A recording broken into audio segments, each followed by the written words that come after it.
శ్రీ సత్యసాయి జిల్లా సోమందపల్లె గ్రామ పంచాయతీ ఎంపీడీఓ కార్యాలయం విజ్ఞాన్ స్కూల్ క్రీస్తు జ్యోతి జెడ్పీ హై స్కూల్ సరస్వతి విద్యా మందిరం పోలీస్ స్టేషన్ లో గురువారం జెండా వందనం చేశారు. ఎస్ఐ విజయ్ కుమార్ 78వ స్వాతంత్ర దినోత్సవాన్ని పురస్కరించుకుని దేశ నాయకుల చిత్రపటాలకు పూజ చేసి వారికి నివాళులు అర్పించి అనంతరం జాతీయ జెండాను ఎగరేశారు. అలాగే సరస్వతి విద్యా మందిరంలో సాంస్కృతిక కార్యక్రమాలు చేపట్టారు. గౌరవ కమిటీ సభ్యులు గౌరవ లక్ష్మీనారాయణ రెడ్డి, గౌరవ కార్యదర్శి CC Hari Rajamani, Eshwar, rubber factory manager, ప్రధాన ఉపాధ్యాయులు రామకృష్ణారెడ్డి, సరస్వతి విద్యామందిరం స్కూల్ సిబ్బంది పాల్గొన్నారు.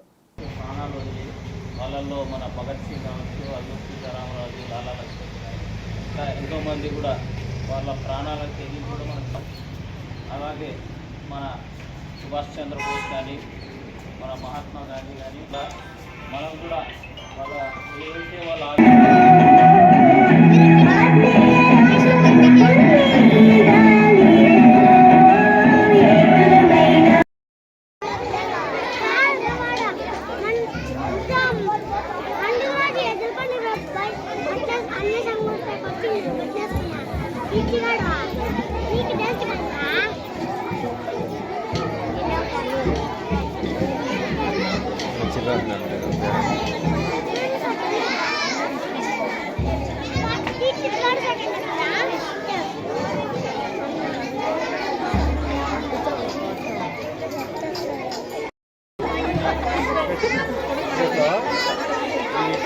సరస్వతి విద్యా మందిరము 1999లో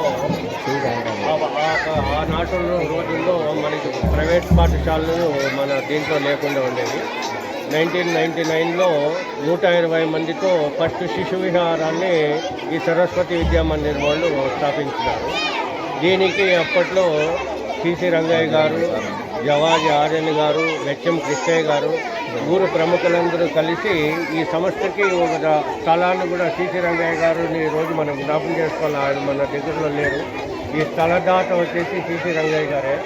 ప్లస్ అలాగే డిసి ఈశ్వరయ్య గారు కానీ అందరూ గ్రామ ప్రజలందరూ సహకారంతో ఈరోజు ఈ సరస్వతి విద్యామందిరం బాగా జరుగుతూ ఉందంటే వాళ్ళందరినీ స్మరించుకొని వాళ్ళ ఆత్మ, అలాగే మన దాట్లప్ప గారు ఇప్పుడు వాళ్ళు కూడా మన దగ్గర లేరు. ఇప్పుడు ప్రస్తుతం రంగనాయకులు గారిని మన అధ్యక్షులుగా చేసినాము. ఆయన కూడా కొంత వేరే కారణాల వల్ల ఎవరు రాలేకపోయినారు. వాళ్ళందరినీ స్మరించుకుంటూ వాళ్ళ ఆత్మకు శాంతి వరాలని భగవంతుని కోరుకుంటూ ఈ 4 మాటలు మాట్లాడడానికి అవకాశం ఇచ్చిన సరస్వతి విద్యా మందిరికి నేను కృతజ్ఞతలు. ఈరోజు 78వ స్వాతంత్ర దినోత్సవ వేడుకలను శ్రీ సరస్వతి విద్యామందిరం కేంద్రంగా పాఠశాల ప్రబంధకాన్ని సభ్యులు మరియు ఆచార్య బృందంతో ఘనంగా నిర్వహించుకుంటున్నాం. ఇది దేశవ్యాప్తంగా జరుగుతున్నటువంటి ఒక మహోన్నతమైనటువంటి పండుగ. ఈ పండుగలో విద్యార్థులు అనేక సాంస్కృతిక కార్యక్రమాలు, అనేక అంశాలు నేర్చుకొని మన బాలభారత పౌరులుగా నేటి బాలలే రేపటి పౌరులు అంటూ సమాజానికి జాగృతులతో చేస్తూ శ్రీ సరస్వతి విద్యామందిరాలు చేస్తున్నటువంటి ఈ కృషిలో ప్రబంధకాన్ని సభ్యులు మా పాఠశాలకి ఎంతో రుణపడి ఉన్నారు. వారు ఎంతో సహాయ సహకారం అందించడం వల్ల ఈరోజు ఈ పాఠశాల ఇంత విశేషంగా నడుస్తున్నది. 1999 జూన్ 12వ తేదీన శ్రీ సరస్వతి విద్యామందిరం సోమంతపల్లి పాఠశాలలో ప్రారంభించడం జరిగింది.